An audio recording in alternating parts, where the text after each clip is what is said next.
वर्णन करती है कि पहले नवरात्रे से लेकर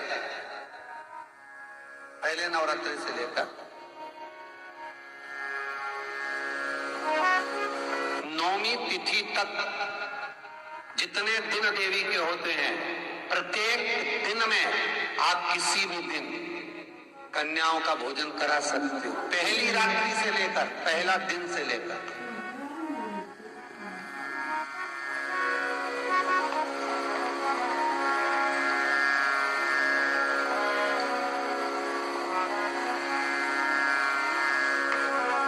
नवरात्रि मालूम है कब से लगती है?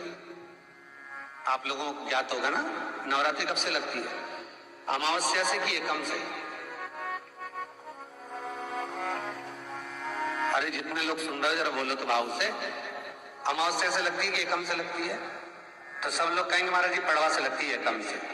पर देवी भागवत कहती है अगर एकम से लगी तो नवरात्रि पूर्ण कैसे हुई?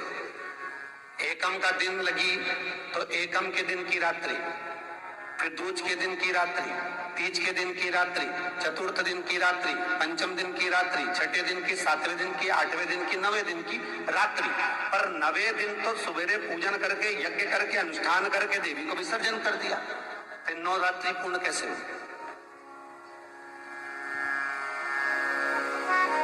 नवरात्रि की पूर्णता होती है अमावस्या की रात से गिनी जाती है।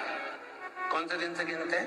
अमावस्या की रात्रि, फिर एकम की रात्रि, फिर दूज की रात्रि, ऐसे गिनते गिनते अष्टमी की रात्रि तक और नौमी के दिन सुबह तक या दोपहर तक या शाम तक, जब तक आप यज्ञ ना करें तब तक ये 9 रात्रियां पूर्ण गिनी जाती है महाराज देवी भागवत के हिसाब से। पूर्णता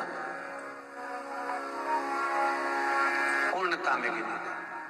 अब हमने कन्या भोजन का जो क्रम बनाया, अष्टमी के दिन करा देंगे, नौमी के दिन करा देंगे, इस तिथि को करा देंगे, पर भाव देखिए, शास्त्र कहता है भूखे को भोजन जब कराइए जब उसको भूख लगी हो,